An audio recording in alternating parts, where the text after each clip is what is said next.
SSC এবং HSC পরীক্ষার্থীরা তোমরা মাঝে মাঝে একটা প্রশ্ন করো যে ভাইয়া আমরা সৃজনশীল প্রশ্নে 10-এর মধ্যে 10 বা 9 কীভাবে পেতে পারি। আজকে তোমাদের এই ভিডিওতে দেখাবো যে কোন কোন স্ট্র্যাটেজি মেনটেন করলে তুমি আসলেই কিছু সৃজনশীলে 10-এ 10 আর কিছু কিছু সৃজনশীলে তুমি 10-এ 9 পেতে পারো। টোটাল বাংলা যদি আমি বলি তুমি 70-এর মধ্যে 65 ইজিলি পাওয়া সম্ভব, তুমি যদি একটু ভালো মতো পড়াশোনা করো আর সাথে সাথে এই স্ট্র্যাটেজি মেনটেন করো। আসো আমরা কথা না বাড়িয়ে শুরু করি। সো প্রথম যে কাজ, অবশ্যই তোমার প্রথম কাজ হবে কি, বাংলা বইয়ের কবিতা, গদ্য, নাটক, উপন্যাস যা যা আছে সব কিছু একদম গুছিয়ে কনসেপ্ট ক্লিয়ার করে পড়াশোনা করা। কনসেপ্ট ক্লিয়ার করে যদি তুমি পড়াশোনা করতে পারো তাহলে কিন্তু তোমাকে আটকাতে হবে না, আর স্ট্র্যাটেজিগুলো পরে জানলেই হবে। অনেকে ভাবতেছো যে ভাই আমি তো পড়াশোনা করব না, আমি জাস্ট আপনার ভিডিও দেখেই 70-এ 65 পাবো, সেটা কিন্তু হবে না। আগে কনসেপ্ট ক্লিয়ার করে অবশ্যই পড়তে হবে, তারপর এই ভিডিওটা তোমার জন্য কার্যকর হবে। তো প্রথম কাজ হবে যে পরীক্ষা হলে যখন প্রশ্নটা পাবা তোমার কি করতে হবে, প্রশ্নটা আগে ভালো মতো পড়তে হবে। প্রশ্নটা পড়লেই তুমি কিন্তু বুঝতে পারবা যে আসলে কী চেয়েছে, কোন কবিতা থেকে এসেছে। তুমি যখন একবার পড়ে ফেলবা, আমি তোমাকে বলবো কি প্রথমে আগেই তুমি 7টা প্রশ্ন টোটাল দেখে ফেলবা, যে কয়টা দেওয়া আছে তার মধ্যে কি 7টা অ্যান্সার করতে হবে তোমাকে। সো এই 7টা তুমি আগেই ঠিক করে ফেলবা যে তুমি এই কবিতা থেকে অ্যান্সার করবা। আগেই ঠিক করলে কি হয়, তুমি যেগুলো ঠিক করে ফেলেছো তোমার ব্রেন কিন্তু প্যাসিভ ওয়ার্কিং করতে থাকে। তোমার ব্রেন কিন্তু প্যাসিভ থিঙ্কিং করতে করতে কি ওই জিনিসগুলা, ওই কবিতায় কবি কি বলেছেন সেটা কিন্তু তোমার ব্রেন কি আগে থেকেই চিন্তা ভাবনা করছে। সো সেগুলো তোমার লিখতে আরও ইজি হবে। অনেকে একটা আগে পেয়েছো, লেখা শুরু করো, একদম মনের মাধুরী মিশিয়ে অনেক সময় ধরে লিখে ফেলো, সেটা করে কিন্তু লাভ হবে না খুব একটা। তুমি দেখা যাবে কি যে 50 মিনিট ধরে একটা লিখেছো, পরে শেষে 2টা অ্যান্সার করার জন্য সময় আছে 15 মিনিট, তাহলে কিন্তু তুমি মার্কস পাচ্ছ না। সো প্রথমত কি, প্রশ্ন ভালো মতো পড়ে 7টা আগে তুমি ঠিক করে ফেললা যে হ্যাঁ আমি এই 7টা অ্যান্সার করব। তারপর তোমার টাইম সেন্সটা ঠিক থাকতে হবে। এটা আমি তোমাকে বলে দিব না যে এত মিনিট করে ভাগ করে নাও, এটা তোমার অবস্থা, এটা তোমার অবস্থা অনুযায়ী তুমি যখন প্র্যাকটিস করবা। তোমরা অনেকে আছো পরীক্ষার দিন গিয়ে ফার্স্ট লিখতে শুরু করো, সেটা কিন্তু করা যাবে না। তোমাকে আগে অবশ্যই টেস্ট পরীক্ষা, প্রি টেস্ট পরীক্ষা এইসবের আগে বা এইসবের পরে অ্যাটলিস্ট পরীক্ষার 1 মাস আগে থেকে তুমি ফুল একদম মক টেস্ট দিবা। মক টেস্ট কি ভাইয়া, মক টেস্ট হচ্ছে কি তুমি একদম পরীক্ষার আকারে তুমি নিজেই 7টা সৃজনশীল লিখবা, স্টপ ওয়াচ ধরবা। সো তুমি টাইমটাকে ভাগ করবা কীভাবে, এই যে 7টা প্রশ্ন তোমাকে আমি পড়তে বলেছি শুরুতে, এই 7টা প্রশ্ন তুমি কি করবা, শুরুতে পড়ার জন্য কি অ্যাটলিস্ট 5 মিনিট টাইম রাখবা, শেষে রিভিশনের জন্য অ্যাটলিস্ট 5 মিনিট টাইম রাখবা, যে তোমার সব কিছু ঠিকঠাক আছে কিনা, প্রতিটা জিনিস তুমি ঠিক মতো লিখেছো কিনা। শেষে যদি তুমি একটা ধরতেও পারো যে তুমি ভুল করেছো, সেটা কিন্তু তুমি চাইলেই ঠিক করে নিতে পারবো পরে। অ্যাটলিস্ট তুমি যদি হ্যাঁ এটা কি সাদৃশ্য আছে, হ্যাঁ তুমি না লিখে রাখছো, অ্যাটলিস্ট হ্যাঁ লিখলেও কিন্তু একটা মার্কস পাবা। সো রিভিশনটা খুবই জরুরি। তোমরা অনেকেই রিভিশন দাও না, রিভিশন দিতে গেলে কিন্তু অনেক মার্কস বেঁচে যায় আমাদের, ঠিক আছে। সো দেখো টাইম সেন্সটা তোমাকে ঠিক করতে হবে যে তুমি প্রথমে 5 মিনিট রাখবা, শেষে 5 মিনিট রাখবা, মাঝের টাইমটাকে তুমি ইকুয়ালি ডিস্ট্রিবিউট করবা। এই যে বললাম যে প্রথম সৃজনশীলে হাতের লেখা একদম সুন্দর, একদম বেস্ট ক্যালিগ্রাফার তুমি, একদম চমৎকার লেখা তোমার, ফুল লতা পাতা করে একদম ভরায় ফেলছো, কিন্তু শেষে গিয়ে 15 মিনিটে লিখতে গেছো 2টা কাকের ঠ্যাং বগের ঠ্যাং, একদম অবস্থা খারাপ। সো এটাকে অবশ্যই তোমাকে মাথায় রাখতে হবে। এখন আসি আমাদের আরেকটা জিনিস যেটা আমি অলওয়েজ মেনটেন করতাম, আমার মনে হয় তোমাদের জন্যও কাজে লাগবে। যে আসলে এমন হয় আমরা 7টা সৃজনশীল কেউই ভালো মতো পারি না, অনেক সময় 1-2টা থাকে যে একটু কম পারি, কনসেপ্টটা একটু কম, ভাষা পড়ার টাইমে আসে না যে একটু ফাঁকি দিয়ে ফেলছি আমরা। সো ওই টাইমটাতে তোমার কাজ কি, যে তোমার যে সবচেয়ে ভালো যে 3টা পারো ওই 3টা আগে লিখবা, সবচেয়ে ভালো আরও যে 2টা বা 3টা পারো সেগুলো একদম শেষে লিখবা। তুমি যে খারাপগুলো লিখতেছো বা খারাপ পারো বা অল্প পারো, এইগুলো তুমি প্রথম 2টা বা 3টা লেখার পরে এরকম সৃজনশীল লিখবা।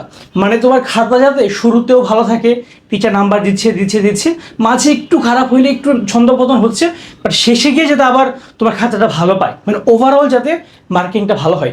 তুমি যদি এমন করতে থাকো যে শুরুতে অনেক চমৎকার লিখে ফেলছো, শেষে গিয়ে আস্তে আস্তে আস্তে কি তোমার মার্ক কমে গেছে, কেন তুমি কি প্রথমে লেখছো 5 পেজ, 4 পেজ, 2 পেজ, শেষেটা কি 1 পৃষ্ঠা লিখে রাখছো জাস্ট, আর কিছু লিখো নাই, খতে 2 লাইন 3 লাইন একদম ইচ্ছা মতো যা তা লিখে রাখছো, শেষে টাইম স্ট্রেস হলে কি যা তাই লিখতে হয়। সো এইটা অবশ্যই তোমরা মেনটেন করতে পারো। এখন আসো আমাদের যে মেইন স্ট্র্যাটেজি, যেটা আমাদের এই প্রথম কাজ মার্জিন করা। সো মার্জিনটা আমরা কীভাবে করবো আসলে আমি ডিটেলসে কথা বলছি, কারণ এই ভিডিওটা ডিটেলসে যদি দেখতে পারো তোমার কিন্তু অনেক মার্কস বেঁচে যাবে। তোমার বাংলা A+ ইনশাল্লাহ চমৎকারভাবে হবে। তুমি দেখো, তোমার প্রথম কাজ হচ্ছে মার্জিন। আমাদের খাতায় মার্জিন অবশ্যই সবসময় তোমরা এক স্কেল করবা। এক স্কেলের বেশি মার্জিন করার দরকার নেই। অনেকে বক্স করো চারপাশে, দরকার নেই। তুমি জাস্ট খালি এইটা একটা মানে মার্জিন করে স্কেলিং করে একদম টাইম নষ্ট করে ফেলতেছো, কিন্তু কাজের কাজ কিছু না। নীল কালি দিয়ে মার্জিন করতে পারো, পেন্সিল দিয়ে মার্জিন করতে পারো, কোনো লাল, সবুজ, হলুদ, কমলা, বেগুনি যা যা আছে আর অন্য কোনো কালি আল্লাহর দোহাই ইউজ করো না, ঠিক আছে? সো এক স্কেল জায়গা নিলা, মোটামুটি এরকম জায়গা হবে, নিলা, মার্জিন করলা, ঠিক আছে, ভেরি গুড। তারপর এখানে নং প্রশ্নের উত্তর, এখানে ধরো 1 নং প্রশ্নের উত্তর, এটা তুমি নীল কালি দিয়ে লিখে ফেললা, ঠিক আছে? নীল কালি দিয়ে লেখা ভালো, তাহলে তোমার টিচারের জন্য ইজি হয় খাতাটা পড়া, যে সে কোনটা পড়তেছে সে তখন দেখে মিলাতে পারবে, হ্যাঁ আমি এটা পড়তেছি। তখন তুমি লিখলা 1 নং প্রশ্নের উত্তর। অনেকে এটা লেখার পরে, স্পেশালি মেয়েরা, তোমরা এখানে ফুল, লতা পাতা, নীল কালি, লাল কালি, স্টার বলো এখানে, তারপর মনে করলাম যে অনেক অনেক ছেলেরাও আছে, শুধু মেয়েদের বলতেছি না আমি, এগুলো করে ফেলো, এগুলো করে টাইম ওয়েস্ট করো। এগুলো করলে বিশ্বাস করো, মানে বিশ্বাস করেন রাসেল ভাই, আপনার একটা মার্কও বাড়বে না এইগুলা করলে, ঠিক আছে? তারপর দেখো ক নাম্বার প্রশ্নে আমরা আসি। তো এইখানে আমরা অবশ্যই এইভাবে মাঝে লিখবো, মাঝে লিখলে খুবই চমৎকার লাগে দেখতে। এই ক নাম্বারটা এখানে লিখলাম আমরা।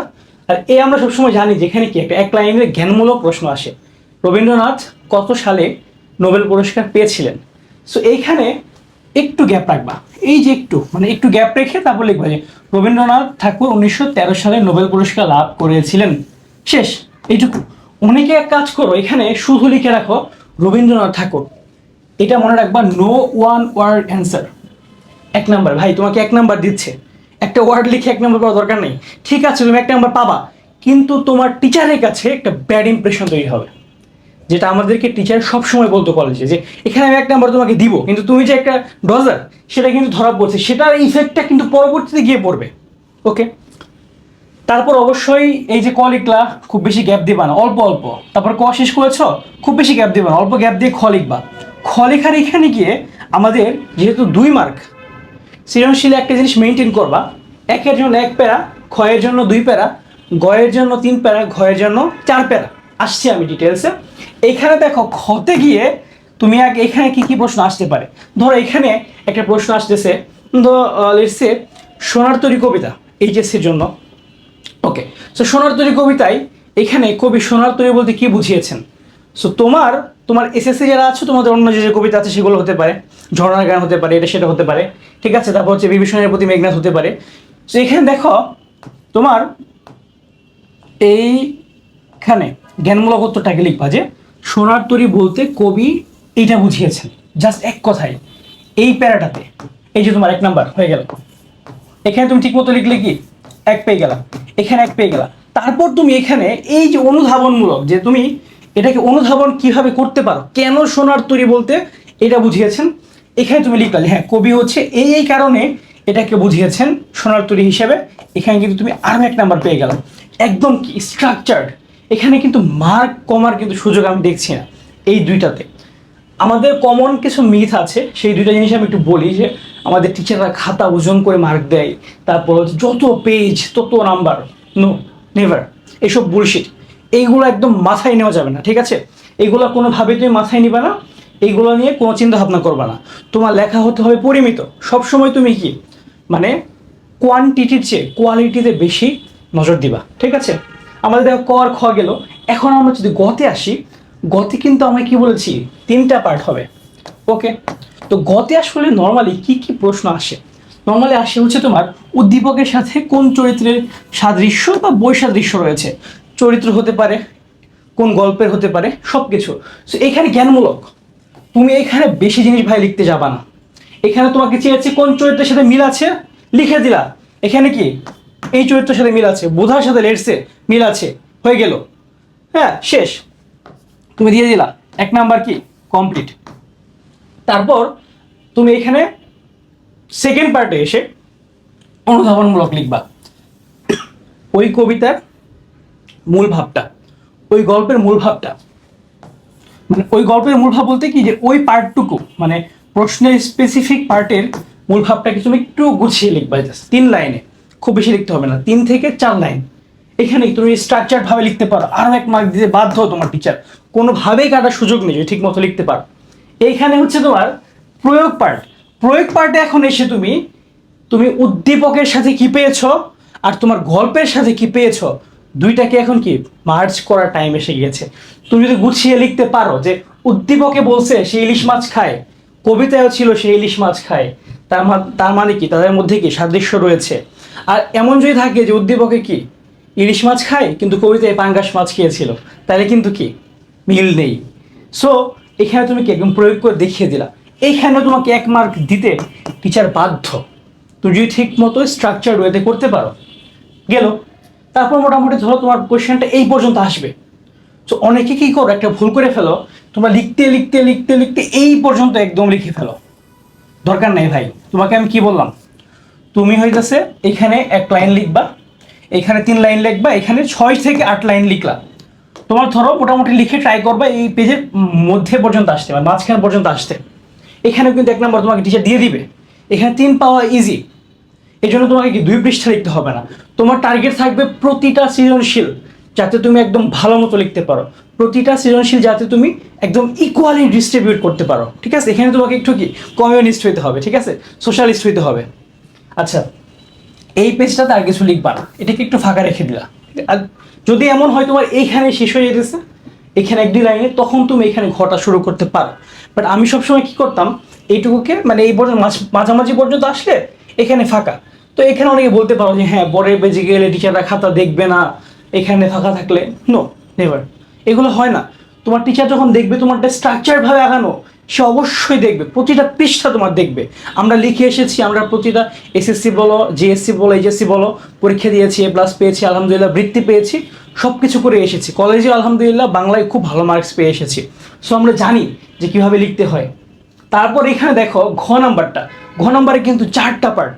এখানে কিন্তু একটা ট্রিকি ব্যাপার আছে, কি তুমি জ্ঞানমূলক আবার সেম, এখানেও কিন্তু মোটামুটি গয়ের মতোই জ্ঞানমূলকে তোমার থাকবে।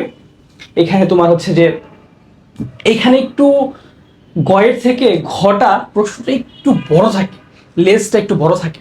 সো এখানে তোমার সেম যে কোনটার সাথে সাদৃশ্য বৈসাদৃশ্য রয়েছে, কিন্তু কেন বৈসাদৃশ্য রয়েছে বা এটা কি করলে ঠিক হইতে পারতো, এরকম প্রশ্ন আসে।